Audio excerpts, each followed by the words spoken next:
Welcome back to part 2.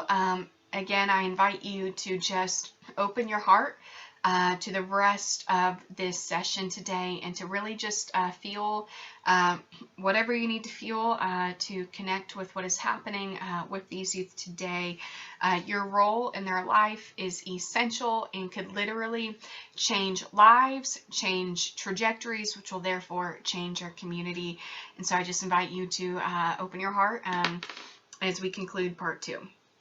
So what you saw in the video was a very vulnerable girl, and here's the thing you probably noticed is everyone in her life could tell something was wrong, but nobody could pinpoint that it was trafficking. What they saw was a very young girl who was maybe into the bad boys and into partying and sneaking out, and they don't consider that it might be human trafficking. And this is what we're seeing through the Romeo trafficking scenario, is I have been chewed up and spit out by multiple law enforcement and court houses who the officers don't think it's child trafficking when it's just a bad little teenager who wants to live their life that way. And we have got to open our hearts to the trauma that is happening, that is confusing these youth.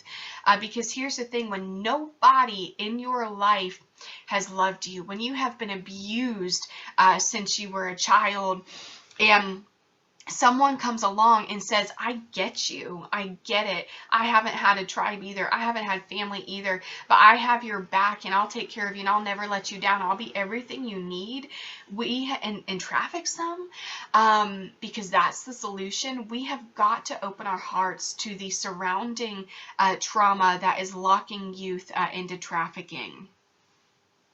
I kid you not, I've been spit out by courthouses because they cannot see it. So I'm relying on you guys to be the change out there. So targeting the victim, we discussed how this is happening a lot on social media, and about 6 years ago, there was a man named Silky Clark. You could Google it. He was arrested for child trafficking, and they confiscated so many Facebook pages from this man. And what he did all day long was befriend teenagers on the internet. And this is what's happening, is it's literally never been easier to traffic the youth and never more difficult to catch the trafficking, because teenagers are just befriending hundreds of kids a day. And here's the thing, is out of 100 teenagers they message, they only need one to respond. And I talk to my youth all the time, and I ask them, how many of you have gotten a message from a stranger who sends a inappropriate nude photo of themselves?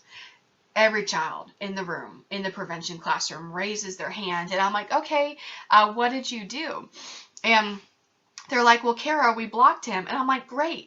I'm so proud of you. You know what a predator is, and you know what to do with them. A predator is not the same thing as a trafficker. A predator has a very short-term game. They get the high, they get the satisfaction they need by just doing that. They don't need a reply. A trafficker is playing a very long-term, unsuspecting game. And the messages they send to hundreds of kids a day are unsuspecting. They're not inappropriate nude photos. You're so beautiful. Your content is so funny. You look like a fun person. I used to go to your school, and sometimes I go to the football games, and we should sit together. Very unsuspecting. Not creepy yet. No high alert yet.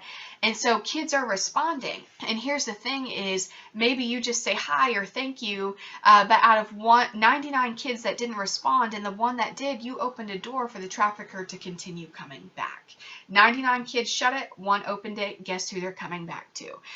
And so I have to talk to my students about being bored and lonely and too polite and too naive, because we do not need to talk to strangers. So we see a lot of targeting on social media, on video games, all that kind of stuff. And what they're doing is gaining trust and information. Because when they know you, when they know about your life, they're just waiting for the prime opportunity to walk in and be your savior. And so They're learning about your family life, your school life, your friends, your dreams, all this stuff. So here's the thing, is the day everything crumbles, guess who's there to pick it up? Oh, your dad, he's drinking again, and he's, on his binge again. Your mom, she walked out again. Oh, your boyfriend broke up with you. The people at school are bullying you. You know what? Pick a time, pick a place. I will take you out to eat, and I will make you feel better. And so really gaining trust and information about you, they're becoming your best friend. They're becoming the most important person in your life, so that when everything crumbles, as it does in the day for these teenagers in this era, they become the answer to all your problems, and they fill every single need that you have, emotional, circumstantial, financial, everything. And the problem is, when they're the pillar of your life and filling all of your needs, what you saw in the video is this is when the isolation begins, right? Because they no longer have to kidnap you, when they can just use the emotional bond that they have worked so hard to create to leverage and wedge you away from your family and friends. And so they don't have to kidnap you when they can say things like, oh, you know what? Your family, they don't get you like I get you. No one loves you like I love you. No one sees you like I see you. Forget everybody else. It's just you and me. And so we have kids who are going across state, across the world. We have kids that have gone across the world. Survivors in our program who've gone across the world for someone they met on the internet who became an emotional pillar in their life. And they end up being trafficked, and they were never once kidnapped, because they walk away when someone becomes the pillar of their life. And when the isolation enters into their life, this is when the abuse can begin, because no one's checking in. Just as you saw in the video, the teenager cuts everybody out of their life, and the parent doesn't know what to do. In our program, we're not seeing bad parents. We're seeing parents who've been cut out of their child's life through trauma, through decision making, and the parent doesn't. Parents in this era, they just don't know what to do. We talked a lot about many of the forms in trafficking today. One of the ones I really want to make sure we cover is familial trafficking. This is when your family traffics you. This is a huge problem in Kentucky. Today, we camped out a lot on the commercial sexual exploitation of children through the sex trafficking lens. But another form that we see happening is family trafficking. This is a huge problem in Kentucky, because consider the opioid and drug epidemic. So you're addicted to drugs. Well, drugs take money, right, to pay for them. Well, if you're addicted to drugs, it's pretty hard to maintain stable employment. Well, if you can't maintain a job because of your drug addiction, well, how do you maintain your drug addiction? We have a lot of rural counties where there is family trafficking happening, generational prostitution, all that kind of stuff, where maybe, and it's not selling your child away. All those cases in Kentucky have happened. It's typically, let me open my door at 10 p.m. for a few hours a night, and you can do whatever you want to my child behind closed doors, as long as I get what I need for my drugs. This really is happening. Anytime you see a sexual abuse case, just check out the situation, check out the surrounding factors, especially in a drug-addicted home in Appalachia, in the rural areas. We really want to check on the other kids in the home as well. So we're going to be moving a little bit faster than I usually move. Hopefully that's okay, just getting you guys through what you need, but always here if you want to call and talk more. I really want to rethread misconceptions with a more modern form of reality. In the human trafficking field, the photos with the hand, with the shackles, the chains or cuffs and the cage. All of these are actually, as a human trafficking anti-trafficking professional, are in poor taste. I'm actually not supposed to use these in my training because, as you know today, these are more extreme, rare forms of child trafficking and less common. And so when we teach you these images and you don't see a scuffle in the parking lot, human trafficking is not happening, right? So these are actually, the only reason I'm using them is I Googled human trafficking. And these are the images that popped up. This is what people expect to see of human trafficking, and when there's not chains and barcodes and scuffles in the parking lot, they don't recognize child trafficking. And so I want to use these images in a different light to rethread the misconceptions of the more modern realities. I'm going side to side here, and I want you to follow along with me. Where you are looking for trafficking to take place by kidnapping, I want you to look for trafficking to take place by love and false promises. Where you're looking for children to be shackled, I want you to look for them to be shackled by drugs, alcohol, and trauma. Where you're looking for youth to be held hostage, I want you to look for them to be held hostage by threats, violence, and fear. Invisible chains is the modern human trafficking. Coercion, emotional manipulation, fear. This is how the invisible chains, the invisible trauma, not the scuffle in the parking lot, but being kidnapped by love and false promises. That's what's, they're not running away from home. They're not running to trafficking. They're running away from home, and they're running from someone who maybe never loved them, or a place they were abused in their childhood, to someone who promises to love them. Invisible chains is what we're looking for in the 21st century. Why do victims stay? You know many of these reasons, and I'm going to move through very, very quickly. You have this slide that you can pull up now, but these are some of the reasons that our victims stay. One of them that is important for you to know is distrust in the system. We're going to talk a little bit about that. The main reason they stay is a trauma bond.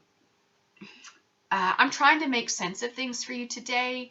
The reality is trauma doesn't make sense. When I tell you a victim is bonded emotionally and loves their abuser, oftentimes there's no way for me to help that make sense. And I need you to understand that. Trauma's not supposed to make sense, okay? We have victims who all the time are confused because they actually love their trafficker. It is a very confusing situation, and we have got to be aware that a lot of times they're going back because it's just the first person they fell in love with, okay? And so this is one of the reasons that they stay. We need the courts to open their heart to the reality of trauma, okay? Especially at such a young age when children's brains are not developed and they fall in love. It's an emotional disaster, okay? So before we talk about the signs of child trafficking, I really want to underscore the importance of risk factors. Our whole presentation thus far has been on looking for the risk factors, getting the picture based on an evolving situation of a vulnerable youth. You don't have to send youth to safe passage because they're trafficked if you can stop the trafficking because you caught the risk factors. So the risk factors, I really want you today to go, I know the signs of child trafficking. For the sake of our youth, I'm going to start catching the risk factors. I'm going to start wrapping supports around them. But we understand that the ACE study tells us that if we don't get help for our childhood trauma, we are just going to be recycling through various traumas in our lifetime. I used to work with adult victims of trafficking. I did that for about 3.5 years. And one day, a woman in her 30s, a survivor of trafficking, said to me, Kara, I never knew my boyfriend was my trafficker. I just thought he was my boyfriend. And, you know, I thought to myself, how is it that you're a grown person and you never realized you were a victim to human trafficking? You have to consider the amount of trauma they have experienced. Let's say at 5 years old was the first time someone in your life sexually abused you. Then at 8 years old, then at 12 years old, you have no concept of what true love looks like, what a healthy relationship or interaction looks like, because you were abused by your father, by your babysitter, by your boyfriend. And by the time you're 30 years old, your line has been crossed so many times, the line is blurred. And you now don't recognize the difference between childhood sexual abuse and the high crime that is child trafficking, because your line's been so crossed and so blurred, it all looks the same to you. Risk factors. Risk factors. This is what we have to look for. Childhood trauma. The Samaritan woman, so this is the Maslow's hierarchy of needs, which tells us that we have essential building blocks in our life that makes a whole, stable child. And the Samaritan woman kind of reconstructed the theory. And today, I should say, the grooming graphic we used, the deconstruction graphic we used, the graphics are our own, but the theories and the ideas are, the anti-trafficking community didn't come up with this. There are traffickers who have YouTube channels and books for teaching other traffickers how to pimp out and break down victims. And so we're not creatively coming up with strategies on how traffickers groom and break down their victim. We're putting the graphics together, but the traffickers actually have training platforms to train others on how to break down their victims. So this is real. This is the deconstruction pyramid, as the Samaritan Woman's organization calls it. And basically the theory is a trafficker, in order to have their victim to be compliant and submissive, they have to break the victim down, okay? Are they going for a child that has all the building blocks in life, or are they going for the child that has few to none building blocks? Because as you can see, I don't know which way I'm pointing, but the higher way up, or the more building blocks the child has in their life, the more work the trafficker has to break them down. So are they going to go for a child that has everything in life, esteem, love, belonging, actualization, to break them down? Or are they going to start with a kid who maybe doesn't even have their basic needs? That's going to be a child that's going to be much less work to break down. And so we're moving into signs to look for with our trafficked victims. I just want to underscore the risk factors. We won't have trafficked youth if we can get to the vulnerable youth before the trafficker does. So I'm going to be going through various slides today of the signs. I'm going to let you read through the tedious, nitty-gritty ones. I'm going to let you read through those, but I'm personally going to be talking you through verbally my top 5 signs to look for with trafficking. So kind of multitasking with listening and reading, if that's okay with you. So my number 1 sign when it comes to a trafficked youth is when someone has purchased a phone, new clothes, new makeup, or expensive items for the victim. This is my number 1, okay? Because when as you saw in the video, she has a whole wardrobe outfit change, right? And so when you have a job at Chick-fil-A, you wear the Chick-fil-A uniform, right? When you're being trafficked, you have a uniform, and it is looking beautiful, it is looking desirable, it is looking sexy. And so you take a 14-year-old and you make her look 25 in order to perform the job and look the part and play the part. And so if I see a youth has all these new expensive items, Gucci bags, all that kind of stuff, I've got some concerns here. And a very simple way to kind of talk to the youth about this is if I know the parent doesn't give them an allowance, and I know they quit their job at McDonald's a few months ago, and I know their birthday didn't come up recently, I know there's no money to pay for these new expensive outfits. And so I'll just be like, yo, sis, did you have a birthday come up? Did your parents buy that for you? Did you get a new job? And if they're like, no, my boyfriend bought it for me, massive red flag for me, massive, okay? Because he's dressing her for the part, and he's creating this fantasy that he can provide for her, okay? And he can dress her up and all that stuff that a little girl has always wanted, right? My number 2 sign is the presence of an older boyfriend who is unforthcoming about the details of how they met or their dating life. One time I got a call about a situation where a man and a very young girl walked into a facility to use the bathroom, and the staff just did not have the good feeling.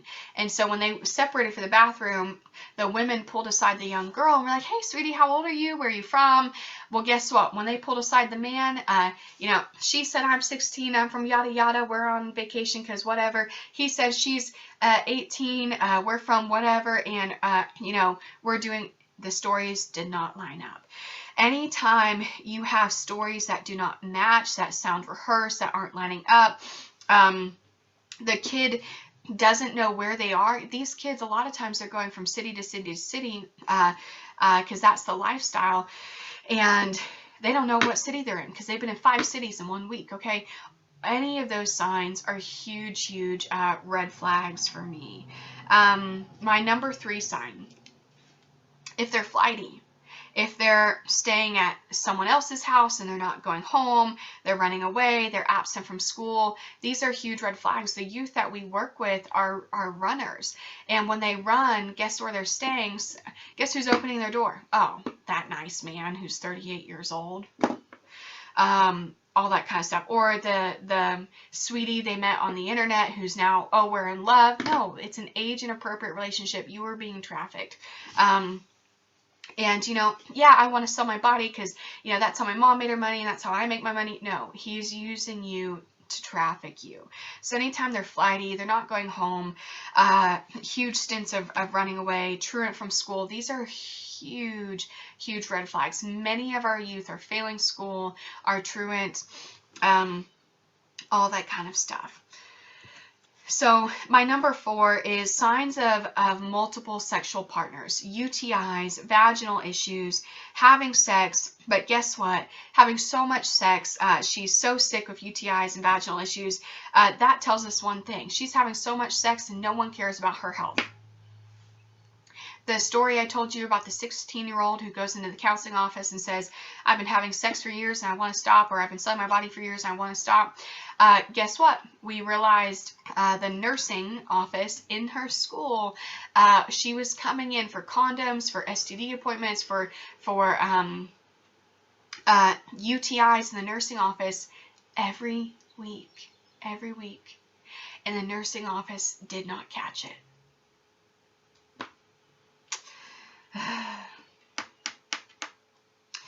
So signs of multiple sexual partners, okay? And nobody's watching out for her health. So my number 5 is a secretive, isolated life, where there's presence of language of the life, okay? My daddy, we're just turning tricks, or I was out turning tricks. Behaviors like getting in strange cars after meeting someone online. These are not normal behaviors for a teenager. The reason I go through those slides, let you read them, but present the 5 signs of the purchasing of the expensive items, the presence of an older boyfriend, stories not lining up, flighty, missing from care, missing from school, multiple sexual partners, sexual health issues, secretive, isolated life. The reason I give you those 5 is because from our survivors that we have served over the years, those 5 are usually present together. Okay, if you see those present together, you probably have a trafficked youth or a situation that is evolving. At this point, I do want to tell you, I know you're a court worker. If you see or suspect child abuse, neglect, or trafficking, you do need to call the state hotline. I know you have the number. It helps to call the human trafficking hotline as well, because it's going to circle through the way those reports are formed with KSP and the state and all that kind of stuff. And we do encourage you as well to call us regarding services or how to engage the youth in services so that they don't cycle through the system. Jimmy was absolutely awesome in getting me to kind of just, I know we're in a remote training today, but I really want to help you consider how you can help the youth, engage with the youth. And so Jimmy today, since we don't have a live audience to do a Q&A, Jimmy has given me the things to discuss with you today. And I wanted to begin and give some advice on how I enter into a conversation with a youth. You probably have the VERA screening tool or whatever the state is asking you to use. And sometimes I really, it can be tempting to say to the youth, you know, are you being trafficked? In my experience, that has not worked out very well for two reasons. I don't typically come out the gate saying, have you been trafficked? Because what the response you're going to get is them shutting you out and shutting you off for two reasons. Number one, most victims do not know they're victims. And so if you insinuate that trafficking is happening, what they're going to do is cover their tracks so you don't probe or look any further. Because they don't realize they're a victim. And if they suspect that you have a problem with the boyfriend, with the gang member, with the drug lord that they're in love with, they're going to start covering their tracks to protect the person they're in love with.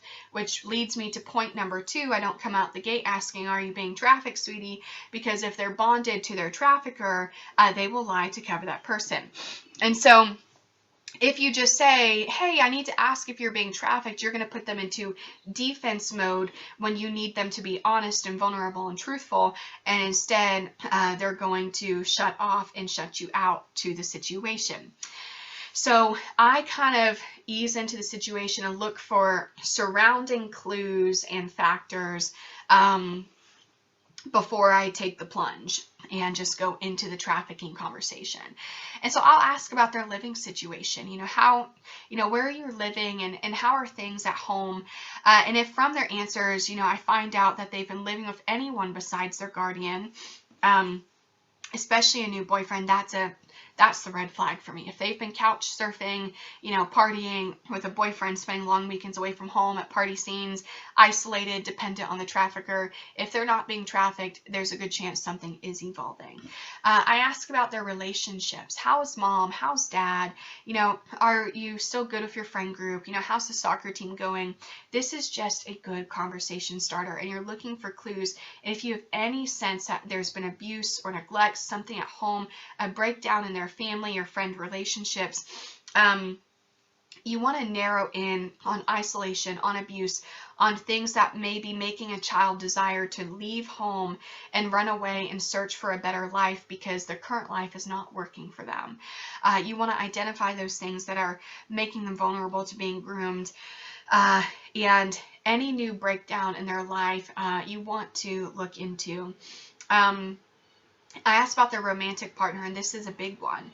If they have a relationship, or if you have a relationship and a trust built with the student, talking about their partner can reveal a lot.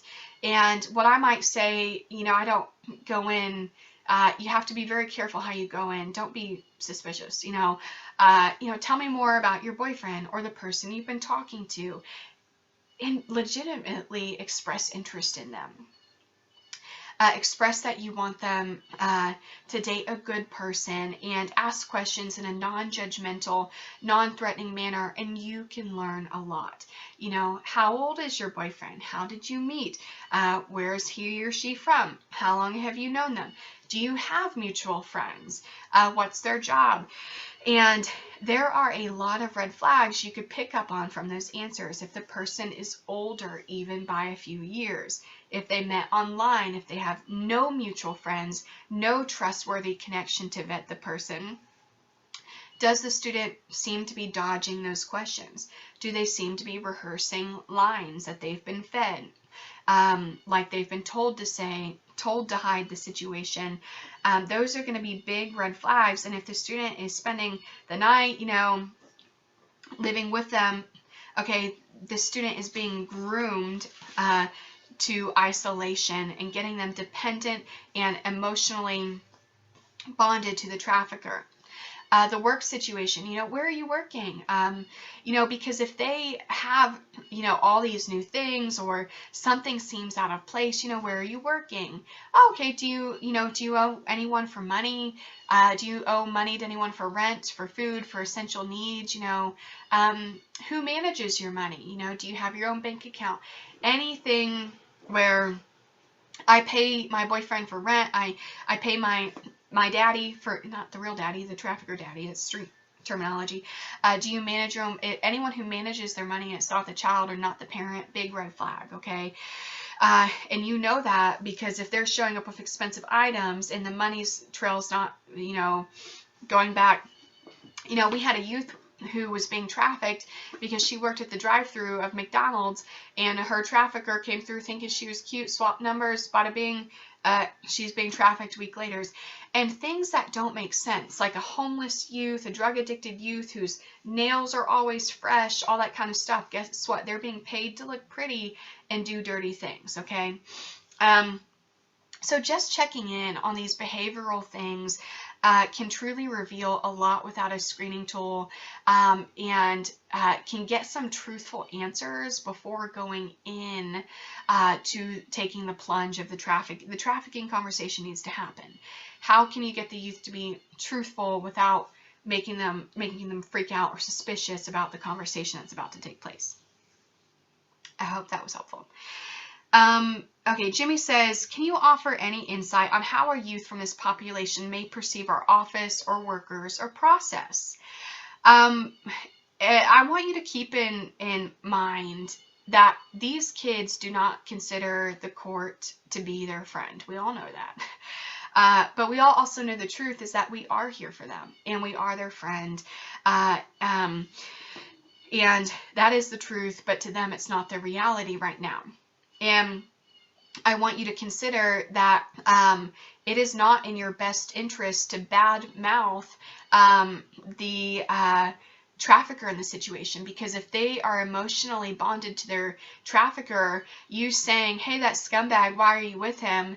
They're going to only hate you because they're still bonded. I tell attorneys this, don't badmouth the trafficker because it's not in your best interest to get the youth to cooperate with you, because you just badmouth the person they're in love with. So you have to consider the court is the bad guy. You're the one that took them away from the situation. They didn't want to be at home. They wanted to be there, okay? And so you just have to keep in mind that for them, we know the truth is we are their friend. To them, they're not in that reality. We have to remind them we are not the bad guy. You, the court, are not the bad guy. You have to remind them your role is to be an advocate to the child's needs and dreams, and to be a cheerleader for them to get to a place in life that propels them forward. And, you know, you can say to them, you know, I know today there's court business that we need to take care of, but how can I be a support and encouragement in your life throughout our time together, okay? They might not have a role model, okay? But you saying, and here's the thing is maybe they've been so emotionally and verbally abused that they believe they're stupid, and that's why they don't want to go to school. Maybe they've been so sexually abused so many times that they have zero concept of self-love and self-respect. They don't even know what a healthy relationship is or exists outside of drugs and sex and trafficking. They don't have role models. They don't have healthy relationships. You might be the first person in their life that can sow words of affirmation and begin to say, wow, you're really smart. Did you know that? You're a really caring person. Did you know that about you? How come you love other people so well, but you let others mistreat you? You love people so well, you could learn a thing or two from yourself. Those kinds of words of encouragement might be the first time in their whole life they begin to have an encouragement about what kind of love they really should have. Jimmy said any resources, okay, not just in our city but for rural areas. I'm going to point you to our resource center. It's huge, first of all. There's something in here called the guiding principles that might be well worth the read, and really encourages you about how to interact with and serve victims of trafficking. So that is our resource center there on our website. I want you to have that. So resources available to you, especially in rural areas. We are limited in how we can serve. But an idea is, what if every street law program in the state, what if every CDW office serving youth picked one day a year where every youth in the program could have a virtual training with Safe Passage on child trafficking. We could serve all of your counties in one day, right? And so just some ideas of how we could come together and serve you guys who are kind of out there and don't have those services. My heart goes out to you. We do have a mentorship program, and I'll see how much time I have to talk about this, but our mentorship program, we do case management and support services for trafficked youth, and we work with the state to not duplicate and all that kind of stuff. But our long-term program is finding a strong adult in the community who wants to mentor a youth, and that, like, these youth, they don't have role models in their life, and having a youth who skips counseling, who skips court services, who skips school, who won't respond to clinical, but a volunteer who meets with them every week to pick them up, to take them out to eat, to go on a hike. This is a trauma-informed, trust-based relational intervention. This is what speaks to a youth who clinical hasn't worked for, right? Because when they hate their life and they don't have a role model in their life, and that mentor shows up and says, I know you're grounded, I know you're tired of home, I know you really need to get out of the house, well, your mom says I can pick you up and we can go out to Mexican, okay? Our little Bullitt County girl, she was like, bet, you know, she wouldn't respond to anything but to Mexican and to queso. She showed up to that appointment. And so this is a service that the youth is absolutely receptive to. And we see, based on TBRI, trust-based relational intervention, where a youth could not connect with a counselor in 6 months, our youth are finally connecting more than with their mentor than they ever did with a counselor. And we encourage our youth to continue their case plans and clinical services, but this is something that comes alongside. It's just kind of the glue in the situation. And so I do want to let you know, please refer your youth. It is a in-home service, a remote service. It's no cost, no barrier to the family. And so we do our best to respond to the counties that are out there. We cannot always, but we would love to have your phone call and just see what we can do. Tips for interacting with this population. I really appreciated this question. These might be different tips, okay, for a very state-oriented service, and I want you to hear me out. Based on our model of TBRI and trauma-informed and really bringing it down to the use level, these have worked for us. We don't correct behaviors. Instead, we ask questions and invite youth to reconsider their behaviors. So we don't say, you shouldn't smoke whatever. You shouldn't do this or that. You shouldn't XYZ. We don't do that. Okay? What we say is, why do you think you do that? Why do you think you run? Why do you think you keep going back to him? Why do you think you can't finish a group home for 6 months? You can't finish a school plan. You can't whatever. Why do you think that is?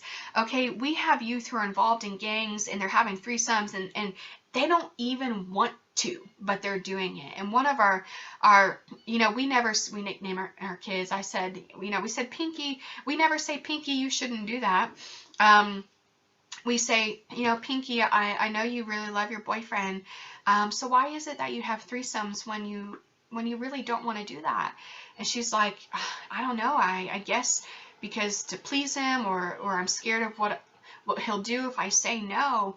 And so if you just say don't do that, they don't have the chance to consider why they do it and why they maybe have so much self-worth and respect and actually don't want to do that.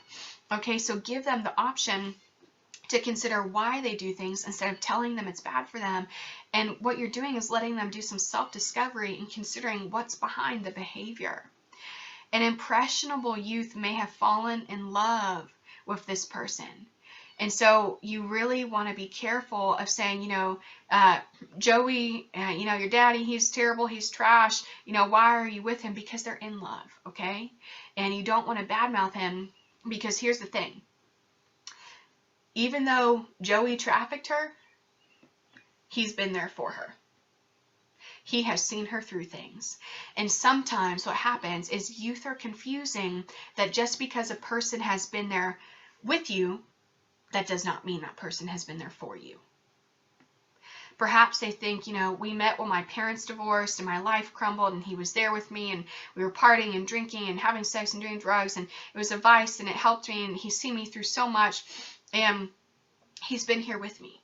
They're confusing he's been there with you versus he's been there for you. Just because he's in the picture with you does not mean he's in the picture for you. So we have to walk them through that, give them chances to realize that even though they're bonded to that person, it is best to help them realize and come to the conclusion that that person's not good. I can tell that you really love Joey. Why do you love him? What do you think true love looks like? What do you think a picture-perfect relationship looks like? Is that Joey? They don't have role models in their life to walk them through this. So use questions to empower them to come to the right conclusion. It might be an obvious conclusion to us, but for a youth who's developing their brain and coming through trauma, it might be truly, without role models, it might be the first time they've had the opportunity to consider those things. A few things about interaction tips. Jimmy, I'm going over time. We'll speed through. We'll be done quickly. Okay, a few things on interacting is things we have found that work. Is how we dress, okay? We dress, we don't dress clinical. We wear sneakers, we wear jeans. We think about how we show up. We don't show up with papers or clipboards. We show up with jeans and a smile. We consider how we talk. We consider what we put on the table. We don't put screeners on the table. We put a little gift and a bag of food or something. We consider what's on the table, what's in front of them, what we're wearing, what we're saying. We had a youth that law enforcement said, this is our worst case ever. And, we came to her house with Starbucks and we came wearing our sneakers and jeans and giggling through the lawn because we about dropped it all. And she opens her door and she just looks at us like, who are these people? Who is the state sending over? And she said, who are you? Are you the state? And we said, no, we're safe passage, and explained to her who we are. And when we left her house, her mom called us and she said, I don't know what you did, but 5 minutes before you got here, I almost had to call and cancel because she was yelling and screaming and saying, don't make these people come over, send them away. I'm going to slam the door on their face. And when we show up with Starbucks and giggling and casual, that little girl let us in when she has shut everybody else out. You have to consider how you show up. And I know the court has a dress code and certain things that have to happen. But you have to consider that that we serve a system that has hardly changed in 100 years. And so a very fair question to ask is, have the results changed? What little tweaks can we make to be trauma-informed, a trauma-informed service, a TBRI service for youth? Maybe you need the papers and a shirt tucked in, but can you throw a bag of Takis on the table, a bag of chips on the table? Instead of making a cookie cutter case plan where you can you give them choices and empower them to be involved in a case plan that they're passionate about? A trauma informed approach to working with youth is giving them as many decisions as possible. Or maybe you advocate to change the system that hasn't changed in 100 years. And there's a new dress code when it comes to your youth cases, and you're allowed to wear sneakers and t-shirts, and you have a budget for Takis and chicken fingers. As silly as it sounds, these things speak to youth and make them feel comfortable. That is trauma-informed. That is trust-based relational intervention. And we have to consider that in 100 years, with a system that hasn't changed, how can we expect it to accommodate today's youth? Where can we rework things? So I really want to encourage you to find a way to humanize yourself before them. They might not care about court, but they can see that you care about them. Try spending 10 minutes talking to the teenager about their life before you dive into the case plan, okay? Get to know them, because when you get to know them, that's when you get to say, I know you, and I know you have big dreams. So why do you think you bailed and you flopped on your case plan last week? We have a youth who the state is so done with, and she has failed.